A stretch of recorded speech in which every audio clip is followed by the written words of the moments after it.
Students then देखिए फिर exercise 3.5 we will not do क्योंकि क्रॉस मल्टीप्लिकेशन मेथड है। क्रॉस मल्टीप्लिकेशन आपको में डिडक्ट हो चुका है।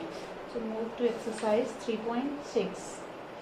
Solve the following pair of equations by reducing them to a pair of linear equation. अभी ये इक्वेशंस जो हम लोग को दी हुई थी वो ऑलरेडी लीनियर पेयर इक्वेशंस दी हुई थी, y equal to mx plus c के फॉर्म में थी। अभी जो इक्वेशन दी हुई है वो आपको पहले लीनियर इक्वेशन में इनको चेंज करना पड़ेगा, उसके बाद आप इसको सॉल्व करोगे।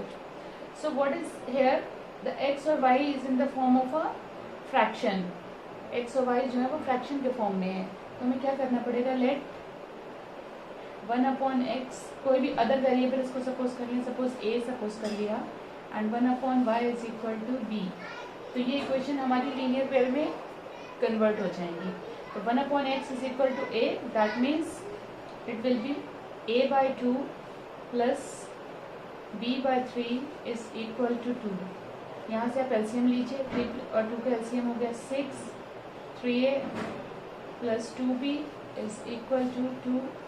तो ये इक्वेशन हमारी बन गई 3a plus 2b is equal to 12। This is equation number 1। यहाँ भी हमने वही सपोज करा, तो it will B a by 3 plus b by 2 is equal to 13 by 6। देखिए 1/x को हमने a सपोज कर लिया, तो 1/x की जगह हमने a रख दिया, 3 will remain as it is। Now it will be 2a plus 3b upon 6 is equal to 13 by 6। So it will be 2a plus 3b is equal to 13। Equation number 2। अब हमें इसमें कोई भी मेथड लगा सकते हैं, चाहे आप सब्स्टिट्यूशन मेथड लगा दो और चाहे आप एलिमिनेशन मेथड लगा दो, जो आपको इजी लगे आप उस मेथड से कर सकते हैं। हम यहाँ पे एलिमिनेशन मेथड से करेंगे इस क्वेश्चन को। तो ए को एलिमिनेट करना है। ए को एलिमिनेट करने के लिए हमें ए का जो कोफिशिएंट है वो दोनों में सेम होना चाहिए, तभी हम इस ए को एलिमिनेट कर पाएंगे।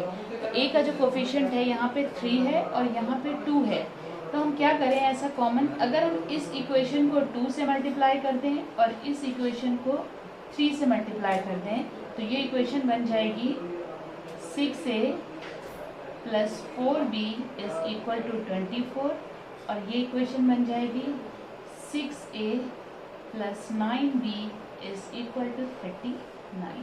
अब हम इजीली एलिमिनेशन मेथड लगा लें, यहाँ पे minus minus and minus.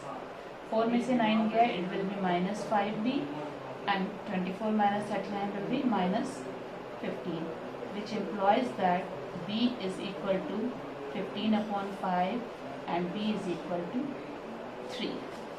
b निकल के आ गया 3, अभी a निकालना बाकी है। Put b is equal to 3 in equation 1, so it will be 3a plus 2 3s are 6 is equal to 12, which implies that 3a is equal to 6, which implies that a is equal to 2। b निकल आया, a निकल आया। अब आप इस question को solve करिए। b क्या दिया हुआ है, b is equal to 3, which implies b क्या था, b था 1/y।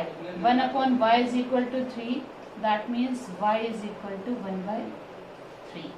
a निकल के आया 2, a is equal to 2, that means 1/x is equal to 2, which means x is equal to 1/2। These are the values of x and y। Clear? तो इसमें हमें क्या करना है, सिंपली जो इक्वेशंस हैं उनको हमें रिड्यूस करना है लीनियर पेयर ऑफ इक्वेशंस में। इसको हम लीनियर पेयर ऑफ इक्वेशन बना लेंगे y is equal to mx plus c के फॉर्म में। अब y की जगह हम b is equal to ma plus c कुछ भी फॉर्म बना सकते हैं। वो बनाने के बाद यहाँ पे हमारा जैसे सिंपली किया था आपने, बिल्कुल चाहे आप सब्स्टिट्यूशन मेथड आपको इजी लगता हो आप सब्स्टिट्यूशन मेथड से कर लो, एलिमिनेशन मेथड इजी लगता हो आप एलिमिनेशन मेथड से कर लो। उसके बाद यहाँ पे ना छोड़ दीजिएगा, a और b की वैल्यू नहीं छोड़ेंगे। फिर आपको a और b से जो आपने x और 1/x और 1/y सपोज करा है, आपको वहाँ से x और y की वैल्यूज निकालना पड़ेंगी। Second question, second part is 2/√x plus 3/√y is equal to 2 and second one is 4 by root x minus 9 by root y is equal to -1। अब हम यहाँ सपोज क्या करेंगे, लेट 1 अपॉन रूट एक्स, पूरा 1 upon root x को हम suppose करेंगे a and 1 upon root y is equal to b। अब देखिए इक्वेशन क्या बन गई, 1 अपॉन 2 में से जब यहाँ पर 1 अपॉन रूट एक्स हटाया तो 2 बचा सिर्फ, so it will be 2a plus 3b is equal to 2, equation number 1, and this will be 4a minus 9b is equal to -1, equation number 2। अब हमें यहाँ से a को एलिमिनेट करना है, यहाँ 4a है और यहाँ 2a है। अगर हम इसको 2 से मल्टीप्लाई कर दें इस पूरी इक्वेशन को तो it will be multiply equation 1 by 2। जब 2 से इसको मल्टीप्लाई करो तो क्या हो गया, 4a plus 3b, sorry 4a plus 6b equals to 4, और ये हो गया 4a minus 9b equals to -1। Minus, यहाँ माइनस है तो प्लस बन जाएगा, यहाँ माइनस है तो it will be plus sign चाहिए। 6 plus 9 will be 15b and 4 plus 1 will be 5, तो b is equal to 5 by 15 which is equal to b is equal to 1/3। b आ गया 1/3, इक्वेशन 1 में रखिए, put b equals to 1/3 in equation 1। Equation 1 में b 1/3 रखेंगे तो 2a plus 3 into 1/3 is equal to 2, 2a plus 3 cancel, 1 is equal to 2, 2a is equal to 1 which implies that a equals to 1/2। b निकल आया, a निकल आया। अभी हमें क्या निकालना बाकी, अभी हमारा क्वेश्चन स्टिल इनकम्प्लीट क्योंकि हमने b और a क्या सपोज करा है वो लिखिए। Now 1a is equal to 1/2, a 1/2 है, a सपोज क्या करा था 1/√x is equal to 1/2, squaring both the sides, तो 1 upon x is equal to 1/4 which implies that x is equal to 4।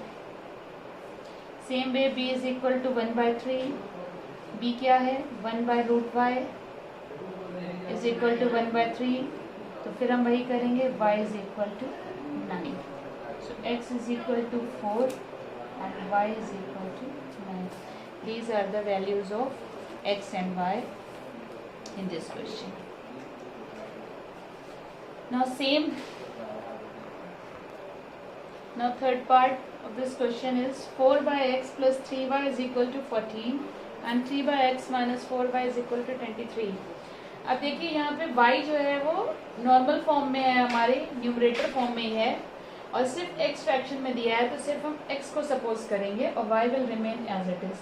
Late 1 upon x is equal to कुछ भी suppose कर लीजिए, suppose it is u, okay. So 4u plus 3y is equal to 14 and it will be equation number 1 and this will be 3u minus 4y is equal to 23। अब इसमें फिर आपको वही करना है, what you have to do, यहाँ पे u eliminate करना है, इस इक्वेशन को मल्टीप्लाई कर दें 3 से और इस इक्वेशन को मल्टीप्लाई कर दें